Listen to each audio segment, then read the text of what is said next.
గ్రంథవార్ధనం పునర్నిమామి ప్రాతిరాధనము పరుసవచనము ఆనదివ్యమే పవర్ధనము గ్రంథవార్ధనం పునర్నిమామి.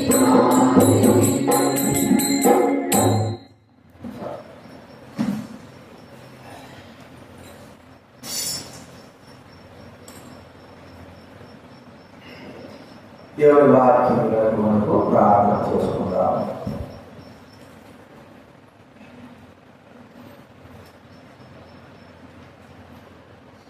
ప్రేమ నమ్మకమైన మా ప్రభువున్న తండ్రి యేసు ప్రభు నామమున వందనాలు ఉన్నా సమయంలో ప్రభు నేను స్తుతించి గణపరిచి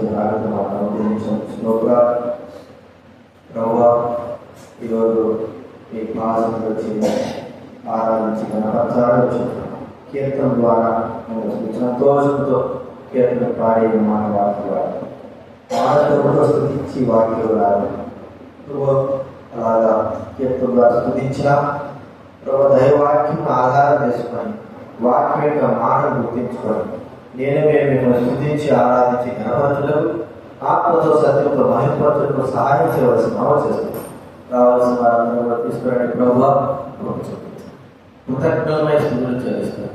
యేసు నామమున ప్రార్థించి వేడుచున్నాము తండ్రి.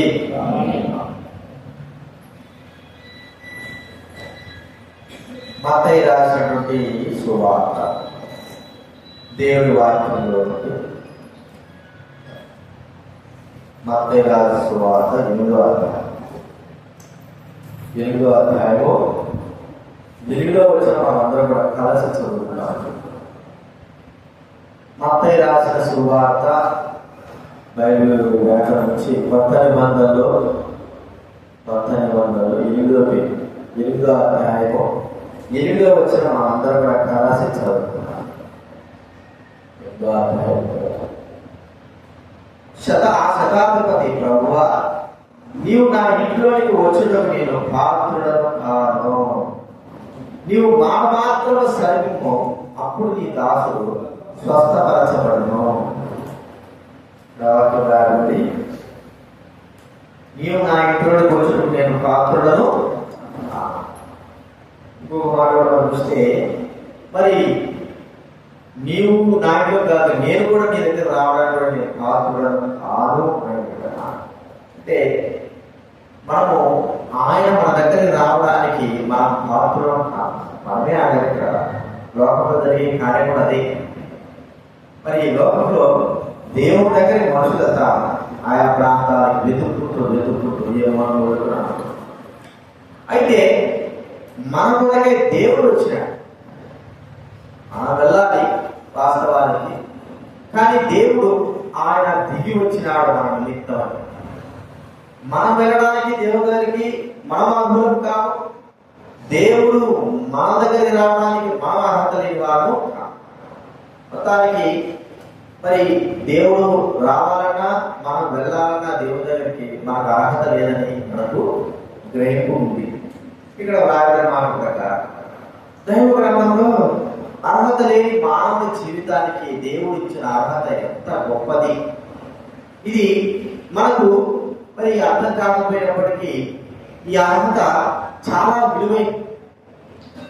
కుమారుడు కానిటువంటి ఒక వ్యక్తిని కోటీశ్వరుడు రోడ్లో వెంబడి తిరుగుతున్న వ్యక్తిని పెంచుకొని పెద్ద చేసి తన ఆస్తికి తన యొక్క సర్వస్వానికి ఏ విధంగా అయితే అర్హుడుగా మరి వారసుడుగా చేస్తాడో, మరి అంతకంటే అత్యధికంగా ఆ పరమదేవుడు మన విషయమై తన కృపను చూపించి యోగ్యత లేని మన జీవితాలకు యోగ్యతను అనుగ్రహించినాడు.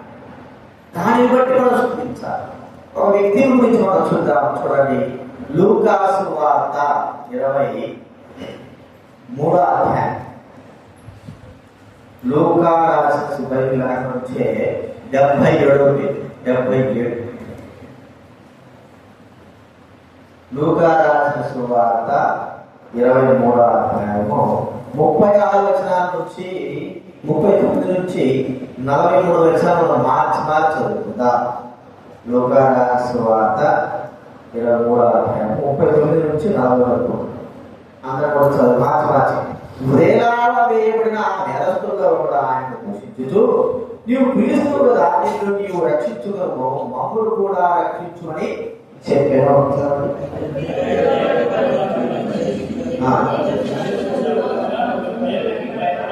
దేవుడికి మనకైతే ఇది న్యాయమే, మనం చేసిన వాటికి తగిన ఫలం పొందుతున్నాము. కానీ ఈయన ఏ తప్పిదము చేయలేదని చెప్పి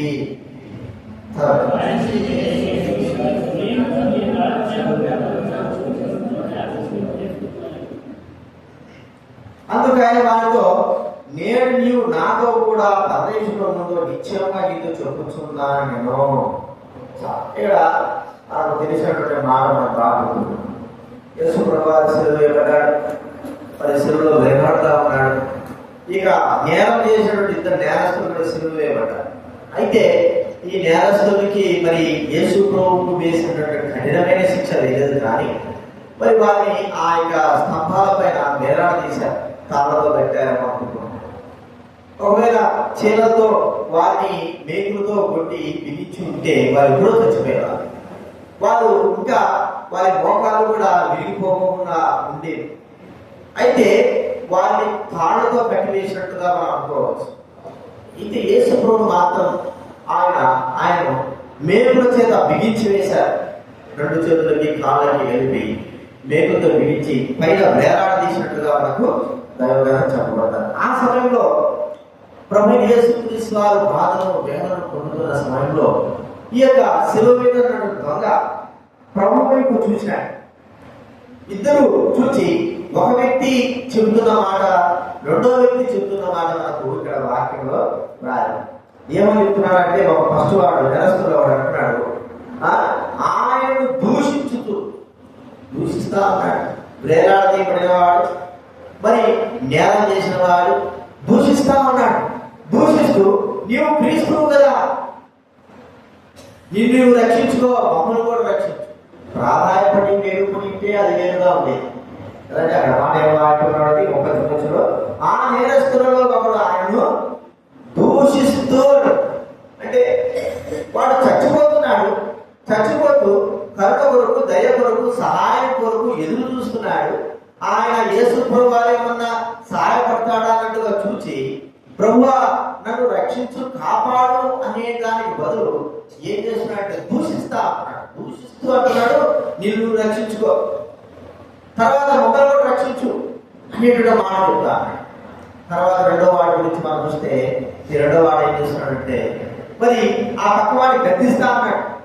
4 అయితే 2వ వాడిని గద్దించి, ఏం మాట్లాడుతున్నావు అసలుకి, మరి నువ్వు ఏ శిక్షలో ఉన్నా తెలుసా, నువ్వు చేసిన దానికి శిక్ష నువ్వు నేను అనుభవిస్తున్నా, నువ్వు శిక్షలో ఉన్నా.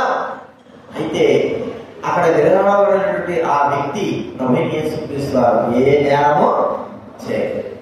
కాబట్టి మరి ఆయన చేయలేదని చెబుతూ ఆ 2వ దొంగ ప్రభువైన యేసుక్రీస్తు వారితో చెప్పిన మాట, యేసు నీ రాజ్యంతో వచ్చినప్పుడు నన్ను ఈ వ్యక్తి దూషించారు.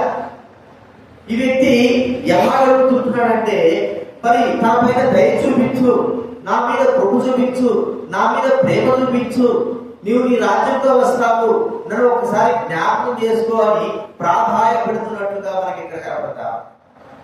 ఈ సందర్భంలో చూస్తే మరి ప్రాధాయ పడని వ్యక్తికి, ప్రాధాయపడిన వ్యక్తికి 2 విధాలుగా మనం చూస్తున్నాం. ఇద్దరు కూడా నేరం చేసిన వారే. ప్రాధాయపడని వాడు మరి దూషించిన వాడుగా చూసుకుంటున్నా. ప్రాధాయపడేవాడు ఏం చేస్తున్నాడంటే, ప్రభు దగ్గర తను నీ రాజ్యంతో వచ్చినప్పుడు నన్ను జ్ఞాపకం చేసుకో ప్రభు అని ప్రేమతో వేడుకుంటున్నా. చూడండి, ఒక మాట చెప్పుకోవాలంటే, ఈ వ్యక్తి ప్రేమతో వేడుకున్న వ్యక్తి దేవుడికి మరి తాను వేడుకున్నంత మాత్రాన కనికరింపబడాలని మరి లేదు. ఎందుకంటే అంతకుముందే తాను ప్రభువైన యేసుక్రీస్తు వారిని దూషించిన వాడుగా చూస్తా అంటున్నా. చూడండి, ఒక మాట మనం చూస్తే మత్తయి సువార్త మత్తయి సువార్త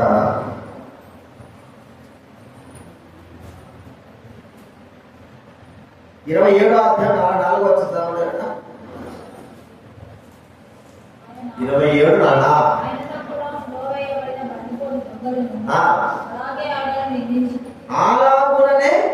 అలాగే ఆయనను నిందించారు, దూషించారు. ఇంకో మాట మనం చూస్తే ఇక్కడ మార్కు సువార్త 15వ అధ్యాయం, మార్కు సువార్త 15వ అధ్యాయము 32వ చూద్దామంటారట.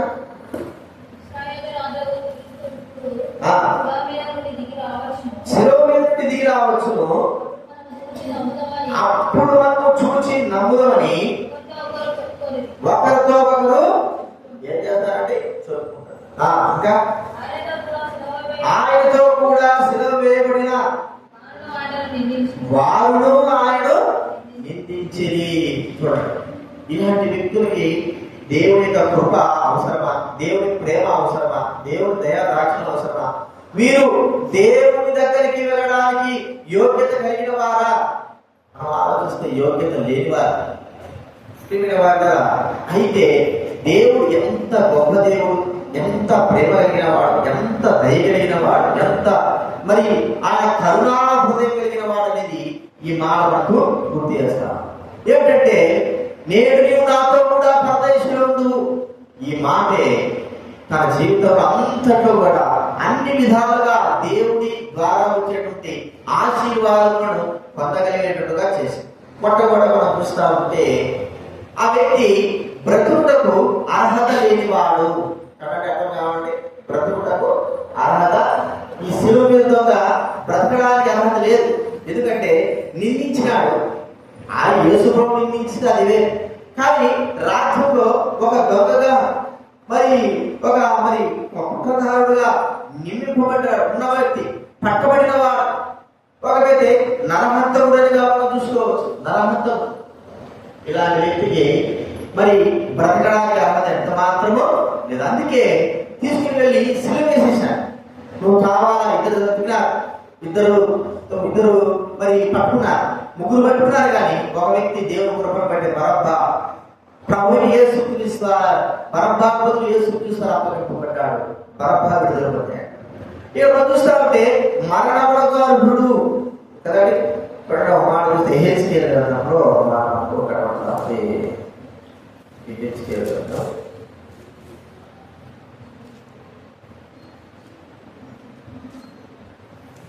మరణమునకు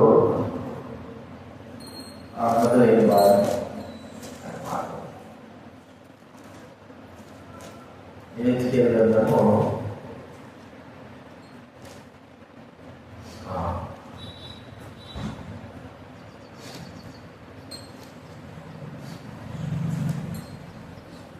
బ్రతుకులకు ఆరాధులైన వాడు అన్నమాట.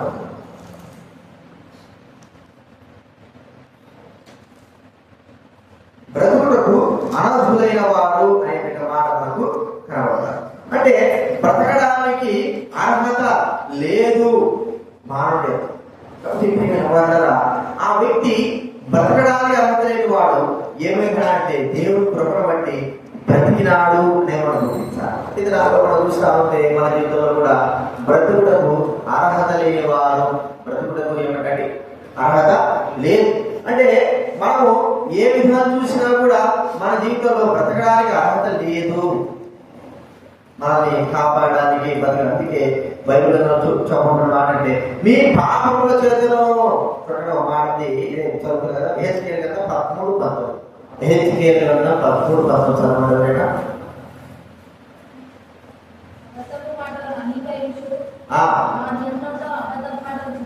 చెప్పుచు చేరని ఎవరను రొట్టె ముక్కలను ఆశపడి మరణమునకు పాత్రులు కాని వారిని చంపుతూ బ్రతుకుటకు అపాత్రులైన వారిని బ్రతుకుటకు ఎవరండి? అపాత్రులు. బ్రతుకుటకు అపాత్రులైన వారు. బ్రతుకుటకు అపాత్రులు అంటే చచ్చిపోవాలి. ఇది నియమం. ధర్మశాస్త్రం ఏంటి? పాపంలో వచ్చే జీతం మరణం. మరి అందుకే ఎఫెసీ 2వ అధ్యాయం 1వ వచనంలో మీ పాపముల చేతను అపరాధముల ఉండగా. ఇది మన యొక్క స్థితి. ప్రియమైన వాళ్ళ ఆ దొంగ స్థితి కూడా అలాంటిదే. చచ్చిపోవడానికి అర్హత కలిగిన వాడు, మరణానికి అర్హత కలిగిన. అయితే ప్రభువైన యేసుక్రీస్తు వారు ఎంత గొప్ప కృప కలిగిన వాడు, ఎంత దయ కలిగిన వాడు. ఆయన కృపను ఇక్కడ మనం చూస్తా ఉంటే తాను బ్రతకడానికి మరి అర్హత కలిగిన వాడే ఉన్నాడు. మరణంలో నుండి జీవంలోకి దాటింపబడడానికి యోగ్యత కలిగిన వాడు, నిత్య జీవం పొందడానికి అర్హత కలిగిన వాడు ఈ శిలువ మీద ఉన్న దొంగ. అర్హతను చేసినాడు దేవుడు, అర్హతను ఆయన చేసినాడు. ఎందుకంటే బ్రతకడానికి ఈ వ్యక్తికి వీలు లేదు, చనిపోవాలా అంతే. ప్రియమైన వాళ్ళరా, అలాంటి వ్యక్తికి జీవమును ప్రసాదించినాడు, నిత్య జీవమును అనుగ్రహించినాడు, తనతో తాను నిత్యము జీవించేటువంటి వ్యక్తిగా తను చేసినాడు. ఇది మనం ఒకసారి గుర్తించుకుంటే మనకు ప్రభువైన దేవుడు చేసిన గొప్ప మేలు ఏమిటంటే ఆయన మనల్ని బ్రతికించడమే. ఇది మనం బ్రతుకున్నాము అంటే చెప్పండి, దేవుని యొక్క కృప. మనం చూస్తా ఉంటే అక్కడ అర్థమైతే ప్రభు మరి ఆయన ప్రేమ చేత సజీవులుగా మనం చేయడము, బ్రతికించినాడు అని మనం గుర్తించి. లేకపోతే ఇప్పుడు ఈ దినానికి మనము ఇక్కడ ఉండేవాళ్ళం కా.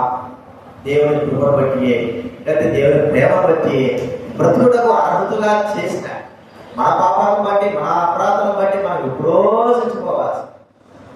అయితే దేవుడు తన కృప బట్టి మనకి ఎదుగుదల సజీవంగా చేశాడు. ఎందుకు? ఆరాధించడానికి. ఆయన ఆరాధించడానికి, ఆయన గణపరచాలి. యేసుక్రీస్తు గణపరచడానికే మన సజీవులుగా ఉంచాడు. కానీ నీ నా నీతి క్రియలను బట్టి, నీ నా మంచితనాన్ని బట్టి, మన యొక్క పరిశుద్ధతను బట్టి కాదు. ఆయన స్తుతించి గణపరచాలనే విషయం మనకు ఒకసారి ఇది మనం చూస్తున్నాం. బ్రతకడానికి అపాత్రుడైన వ్యక్తిని బ్రతికించినాడు. రెండవదిగా మనం చూస్తా ఉంటే ఈ వ్యక్తి దేవుడి యొక్క కృపను పొందినాడు. యోహాను సువార్త 1:17 వచనం. యోహాను సువార్త 1:17 వచనం. యోహాను సువార్త 1:17 చదవండి.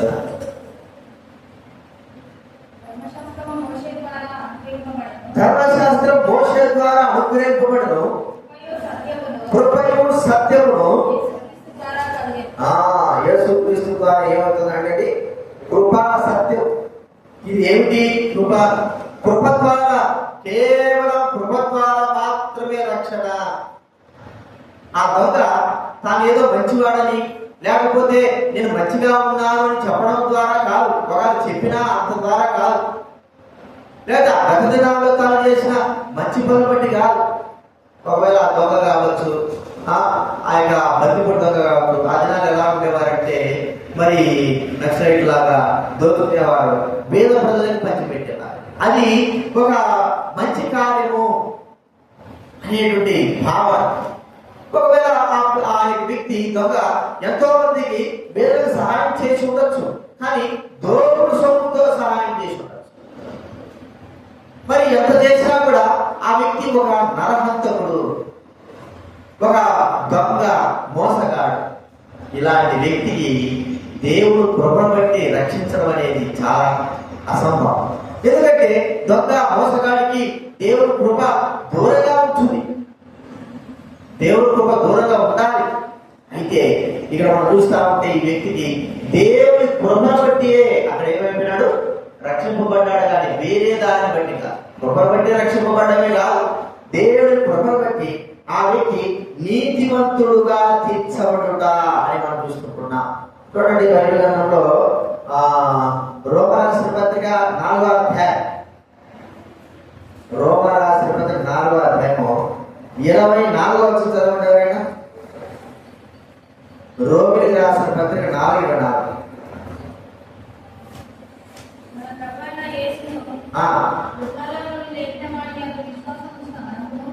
25 కూడా చదవండి. ఆయన మన అపరాధముల నిమిత్తము అప్పగింపబడి నీతిమంతులుగా తీర్చబడుటకై లేపబడెను. ఇంకా ఇక్కడ చక్కని మాట చూడండి, 3:24. రోమా 3:24. రోమా 3:24. కాబట్టి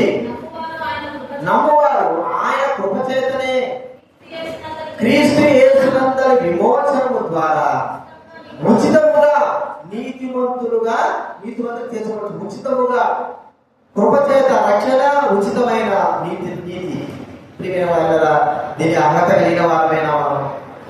ఆ దొంగ నీతిమంతుడు, ఈ దొంగ నీతిమంతుడు అంటావా?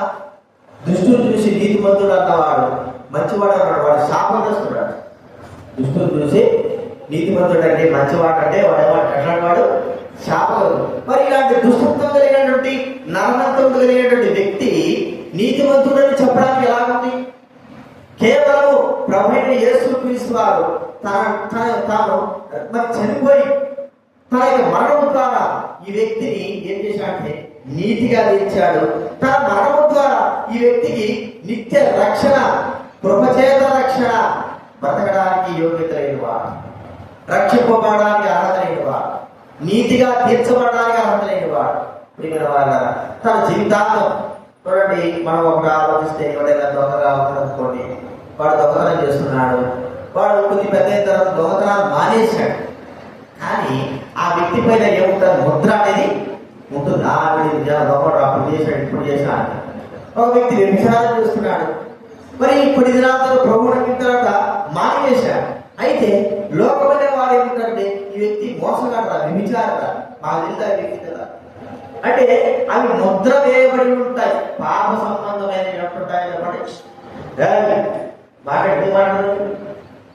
పాప సంబంధమైనవి ముద్ర వేయబడి అనగా ఈ వ్యక్తి ఎప్పటికీ పాపాత్ముడే, ఎప్పటికీ పాపాత్ముడే. ఆ శిలువ మీద దొంగ ఎప్పటికీ నిజముగా పాపాత్ముడే, ఆ వ్యక్తే పాపం.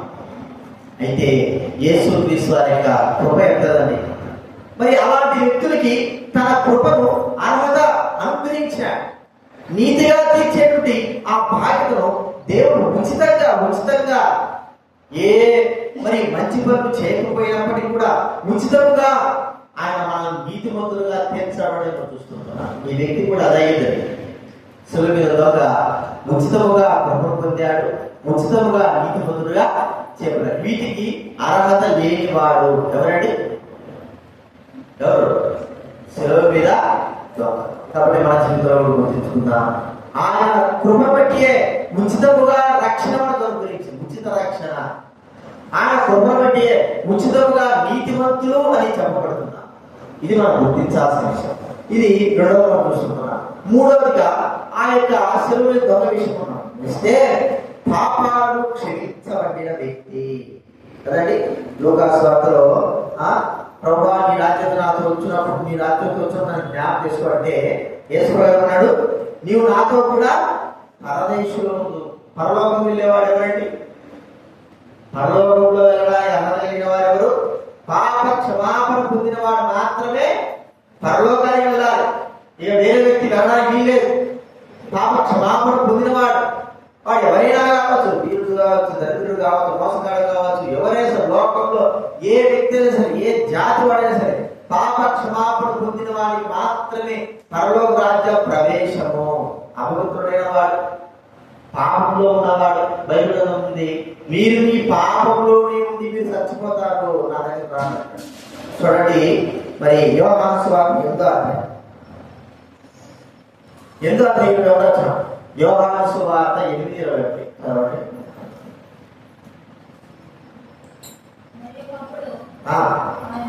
ఆయన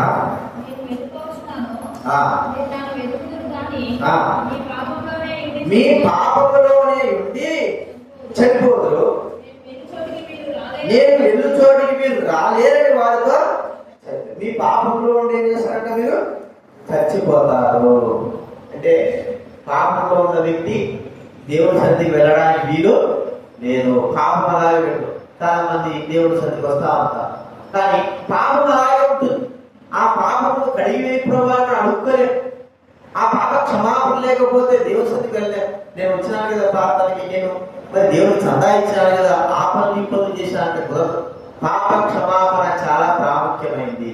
అందుకే ప్రభువున్నాడు, మీరు మీ పాపం నుండి చచ్చిపోతారు. అయితే నేను వెళ్ళి చోటికి మీరు, పాపంలో ఉన్న వ్యక్తి ఎక్కడికి వెళ్ళలేడు, పరలోక రాజ్య ప్రవేశము లేదు. మరి ఈ వ్యక్తికి పరలోక రాజ్య ప్రవేశం లేదు.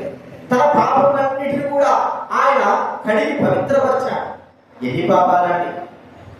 ఒక దొంగ ఎన్ని పాపాలు చేసి ఉంటాడు? ఎన్ని మోసాలు చేసి ఉంటాడు, ఎన్ని హత్యలు చేసి ఉంటాడు, ఎంతో ఆ వ్యక్తి ఎంతో మరి మోసగాడుగా, ఎంతో చంపిన వాడుగా, నరహంతకుడుగా, ఎన్నో మరి కుటుంబాలను నాశనం చేసిన వాడిగా ఉండవచ్చు. అలాంటి వారిని లోకం ఎట్టి పరిస్థితుల్లో క్షమించదు, క్షమించడానికి లేదు. సాధ్యమైనంత వరకు యావజీవ కారాగారం చేసి, ఇంకా ఎక్కువైతే మరణ శిక్ష మనం చూస్తాం, ఇంకా ఎక్కువ. కాబట్టి మనం గుర్తించుకోలేదు ఏంటంటే పాపములు క్షమింపబడ్డాయి వ్యక్తి జీవితం. ఇంత గొప్ప కార్యం.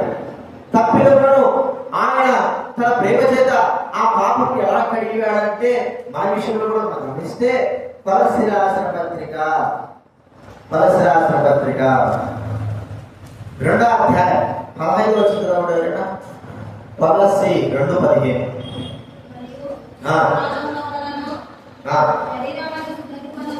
ఇందుట వలన మీరు మృతులై ఉండగా దేవుడు వ్రాతరూపకమైన ఆజ్ఞ వలన విరోధంగాను ఉండిన పత్రమును కొట్టి దాని మీద చేవ్రాతను తుడిచివేసి ఎత్తివేసి క్షమించి ఎన్ని మాటలని శిలువ కొట్టాడు. విరోధం దేవుడు వ్రాతరూపకమైన ఆజ్ఞ వలన మన మీద రోగాలు మన విరోధంగా ఉండిన పత్రమును శిలువ కొట్టాడు. దాని మీద రాసిన రాత్రి ఏం చేశాడంటే తుడిచివేశాడు. అడ్డంగా లేకపోకుండా తీసివేశాడు. తీసేసేసి తుడిచివేయడమే కాదు, ఆ పత్రాన్ని తీసివేసి అపరాధాలన్నింటిని కూడా క్షమించి వేసి ఆయనతో కూడా మనల్ని జీవించే వ్యక్తిగా చేశాడు. ఎంత గొప్ప విషయం! పాపాలన్నింటిని కూడా క్షమించి వేశాడు. ఎందుకంటే పాపము క్షమించడానికి ప్రభువైన యేసుక్రీస్తు వారికి మాత్రమే అధికారం. ఏ మానవుడు కూడా లేదు, ఏ వ్యక్తి కూడా లేదు. ప్రియమైన వారు, ఆ ప్రభువైన యేసుక్రీస్తు వారు ఆ శిలువ మీద ఉన్న దొంగ యొక్క పాపాలను క్షమించాడు. నేడు నీవు నాతో కూడా పరదేశం. అయితే మన విషయమే కూడా ఆలోచిస్తే మన పత్రాలు, మన పాప పత్రాలు, పాపం యొక్క భారం చాలా పెద్దది. ఆయన ఏం చేశాడు? శిలువ కొట్టేశాడు. తన శిలువ కొట్టుకున్నాడు. ఆ పాప భారాన్ని భరించాడు, పాప శిక్షను వహించుకున్నాడు. ఇక పాప పత్రం మీద ఉన్నటువంటి దేవుడి ఆ ఆజ్ఞ వల్ల వచ్చేటువంటి ఆ విధినంతా కూడా తుడిచివేశాడు. తుడిచివేసి ఆ పాప పత్రాన్ని పారవేశాడు. మనల్ని అపరాధం నుండి క్షమించి దేవుడు తనతో పాటు మనల్ని జీవం కలిగిన భక్తులుగా చేశాడు. ఇంత గొప్ప కార్యము యేసుక్రీస్తు వారు మన కొరకే చేశాడు. ఇదంతా కూడా అర్హత లేదు మనకు, ఇంత చేయడానికి అర్హత లేదు. పాపం జీవితం మరణం అంతే, మరణం సావాల్సిందే. అయితే ఇంత చేయాల్సిన అవసరం లేదు. చూడండి, ఆ దినాల్లో ఆది ఆదాము చేసిన తప్పు వారిని ఏం చేసినట్టు అప్పుడే చంపేసింది వచ్చేదా?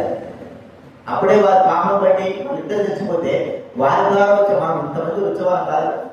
కానీ ఆయన పాపమును ఎలాగా తీసివేయడానికి ఎంత గొప్ప కార్యం వారిని బ్రతికించి వారి పాపాన్ని క్షమించడానికి కొరకై గొర్రెలను అర్పించి ఆయన సాదృశ్యరూపంగా ప్రభువైన యేసుక్రీస్తు వారి లోకానికి వచ్చి వారి సంతతి అయినటువంటి మరి ఆదాము సంతతిని మనం అందరి మీద ఉన్నట్టు రుణపత్రం అంతా కొట్టివేసి పాపాన్ని ఎత్తివేసేటువంటి కార్యం జరిగించాడు. ఇంత గొప్ప కార్యమైన మన విషయమే చేశాడు, మన పాపాల కొరకై చేశాడు. కాబట్టి గుర్తించుకుందాం, ఈ యొక్క వ్యక్తి తన పాపాలు క్షమింపబడ్డాయి కాబట్టి యేసు చనిపోయిన తర్వాత తాను పరదేశంలో యేసుతో పాటు వెళ్ళినాడు. అయితే మన విషయమే గుర్తిస్తే మన పాపాల కొరకై ప్రభువైన యేసుక్రీస్తు సర్వ పాపముతో చనిపోయి సమాజం తిరిగి లేచి మన పాపాలు ఎత్తివేసి మనం జీవం కలిగిన వ్యక్తులుగా చేస్తున్నాం. అందుకే ప్రభుత్వము స్తుతించగలరు. అర్థమాత్రం కాదు. చివరిగా చూస్తా ఆ వ్యక్తిని ఎట్ట తీసుకెళ్ళాడు చెప్పండి. తనతో పాటి నా ద్వారానే తప్ప ఎవరు కూడా దేవుని ఎద్దకు వెళ్ళలేడు. యేసు ప్రభువారు తనతో పాటి తీసుకువెళ్ళాడు కదా. యేసు ప్రభువారితో పాటి వెళ్ళిన వ్యక్తి ఎవరు? పరదేశంలోకి ఈ శిలువ మీద దొంగే యేసు ప్రభువారు. మరి యేసు ప్రభువారు ఆరోహణలో వెళ్ళేటప్పుడు కూడా ఎవరు కూడా ఎండబెట్టుకు తీసుకువెళ్ళాలా, ఆయన ఒక్కడే వెళ్ళాడు. మరి ఆరోహణం వెళ్ళిపోయిన తర్వాత అయితే ఈ కార్యం ముందు జరిగింది. ఈ శిలువ మీద దొంగ చనిపోయిన తర్వాత జరిగిన కార్యం. అంతకుముందే యేసు చనిపోయినాడు. తర్వాత తనతో పాటు ఆయనతో పాటు ఈ సిలువకు దొంగ కొన్ని క్షణాలకు చనిపోయినాడు.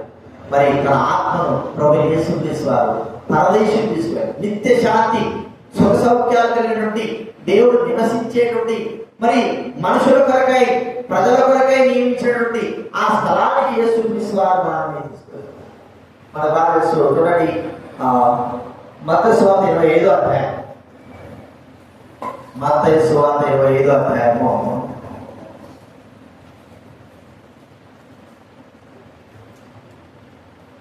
25వ అధ్యాయము 34 చదవడమేనా? మత్తయి సువార్త 25వ అధ్యాయం 34 నేను చదువుతాను. అప్పుడు రాజు తన కుడివైపున ఉన్న వారు చూసి, నా తండ్రి చేత ఆశీర్వదింపబడిన వారు రండి, లోకము పుట్టినది మొదలుకొని మీ కొరకు సిద్ధపరచబడిన రాజ్యమును స్వతంత్రించుకోండి. లోకం పుట్టినది మొదలుకొని ఈ రాజ్యం దేవుడైన వారి కొరకు ఏర్పరచబడింది. పాపములు క్షమింపబడిన వారికి దేవుడు మరి ఏర్పరచుకున్న వారి కొరకై ఈ రాజ్యంలో ప్రవేశించడానికి అర్హత లేదు. గొప్ప గొప్ప వాళ్ళే, గొప్ప గొప్ప వాడైనటువంటి సాతానికే లేదు, సాతాన భూతలకే లేదు. మహాత్యాలు కలిగి మరి ఎన్నో ఉపకారాలు చేసినటువంటి అపవాదికి ఆ స్థలంలో దేవుడు ఆ చోటే లేనే. మరి మనం ఏ పాటి వాడు అంటే ఆ దొంగ ఏ పాటి వాడు, దొంగ ఎలాంటి వాడు? దొంగకు మించి మరి అక్కడ శాస్త్రులు కానీ, పరిశీలు కానీ, ప్రధాన యాజకులు కానీ, గొప్ప గొప్ప వారు కానీ, రోమ ప్రభుత్వ సైనికులు కానీ, గొప్ప గొప్ప వారు కానీ ఎవరు కూడా ఆ స్థలంలోకి వెళ్ళలేకపోయినా. మరి ఈ దొంగ పోయినాడంటే ఎంత గొప్ప విషయం. ఈ దొంగను యేసుప్రభువే స్వయాన్ని తీసుకెళ్ళాడు. ఇది మన జీవితంలో జరుగుతున్నది. ప్రభు మనల్ని పరలోక రాజ్యంలో తీసుకుని వెళ్ళి ఆ పరలోక రాజ్యంలో ఆయన కూర్చోబెడితేనే మనం పోతాం. మనంతా మనం అర్థమైందని చెప్పాల. మనంతా మనము పోలే.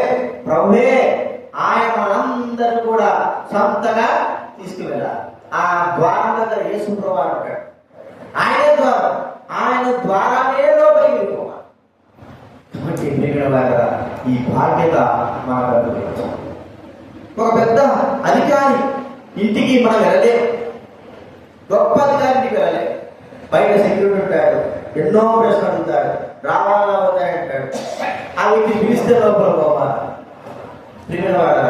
అయితే ఆ గొప్ప వ్యక్తి యొక్క కుమారుడు కానీ మరి కుమార్తె కానీ ఉంటే వారు మరి మనల్ని చేయి పట్టుకుని తీసుకువెళ్తే ఎంతటి వారైనా సరే గొప్పగా డోర్ మూసుకొని రాసింది. ఆ గేటు దగ్గర ఉన్నవాడు ఎంతటి వారినైనా సరే ఏం చేస్తాడు?